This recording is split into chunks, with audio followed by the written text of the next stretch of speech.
to Scientific American's 60-Second Science. I'm Karen Hopkins.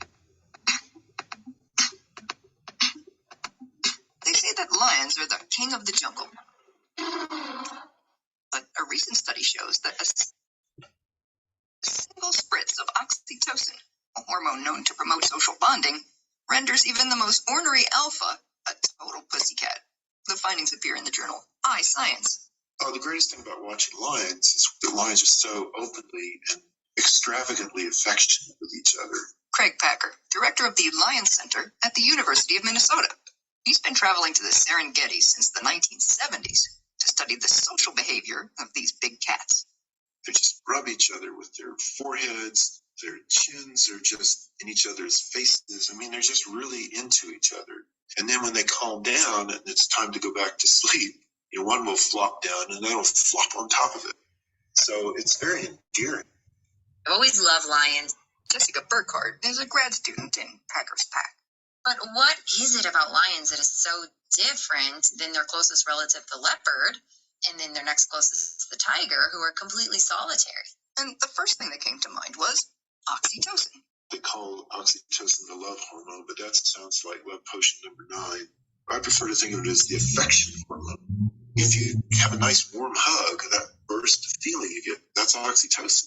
And so the lions would be like a perfect example of a species that you want to try to see what you could do with oxytocin. They conducted the study at a wildlife sanctuary in South Africa, where their first challenge was figuring out how to get the hormone into the lions. Jessica surprised me with this perfume sprayer, which I just thought was so ingenious and worked out really, really well. It's like a little glass bottle with a long tip, and then there's a bulb. So I have to pump the bulb, and then the tip is about 6 inches long. Burkhardt would lure a lion over to the enclosure fence by waving a tasty hunk of meat. Once I hold that meat and the animal's grabbing it, I can kind of just stick it in the fence into their nostril and spray away. The cats put up with the nasal invasion as long as they got their grub. But if Burkhardt spritzed a lion after the meat was gone, you should see their faces. They go, huh? Like, how dare you take a cheap shot on me? They take it personally. Oh, it's so funny. The researchers then assessed oxytocin's effects in several different behavioral situations. The first was seeing whether the hormone would make a lion less territorial when it comes to a desirable toy or a snack. Normally, lions are pretty protective of their possessions, particularly those that can be eaten. They'll growl and they'll snarl and they smack and they scratch and they snap. So a lot of times you will just get this sort of reactive behavior where they're going to just kind of lash out to be like, get off. When it came to the toys, oxytocin did help to curb that reactive behavior, allowing other lions to come much closer. But it didn't do much for their monopolistic attitude toward meals, which Burkhardt says was not entirely unexpected. With the toy, you're playful, you might be more inclined to having your partners play with you. When you have a food object, it's a much more primal instinct. So with the food trial, it's that, innate desire to survive that causes this very reactive aggression. Seeing that oxytocin suppressed aggression in one situation, but not the other, actually reassured the researchers that the hormone wasn't just making the lions totally dopey. It doesn't, make your brain completely different, but it's like drinking your coffee in the morning. If you're a testosterone-fueled grumpy Gus, it could render you almost delightfully demure. Oh my gosh, within minutes of the oxytocin, that guy was completely chilled out.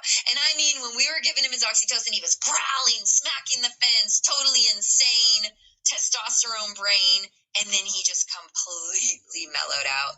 But even more dramatic was the third test, in which the researchers played an audio recording of an unfamiliar lion's roar.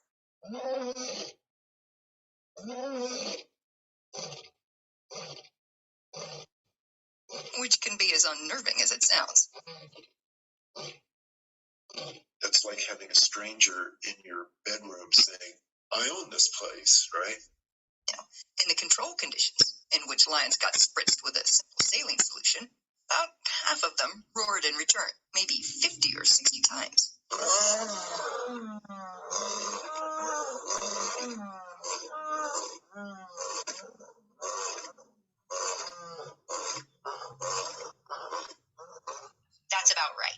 half of the lions are going to actually roar, and the other half are going to be looking, probably standing behind the guy who's roaring and just looking and watching. But when the lions were dosed with oxytocin, there were zero. I mean, zero. They completely did not roar. That was astounding. You could just see this difference in demeanor. So they just laid there and they looked, they turned their heads, they were curious and they watched, but they're not getting up, puffing up, scent marking and roaring. It was the oxytocin. It's like, strangers, no big deal. And in some cases, it just seemed like, well, they were more interested in head rubbing with each other rather than worrying about the stranger. The results give the team hope that oxytocin could provide a more effective way to introduce new lions into sanctuaries or reserves. Because getting animals to become used to and accept strangers in their midst is an enormous challenge. And that would be a big boost for conservation efforts. And very key to using oxytocin to actually make a difference in the world. A world with more tolerance and less roaring. Sounds darn near perfect.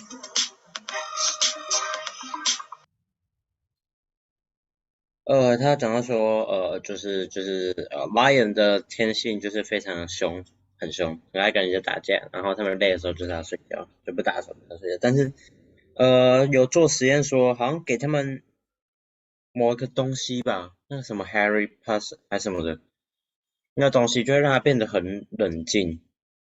然后好像后面还有讲到说，就是拿他食物做实验，对，就什么给他一块肉，然后他就会。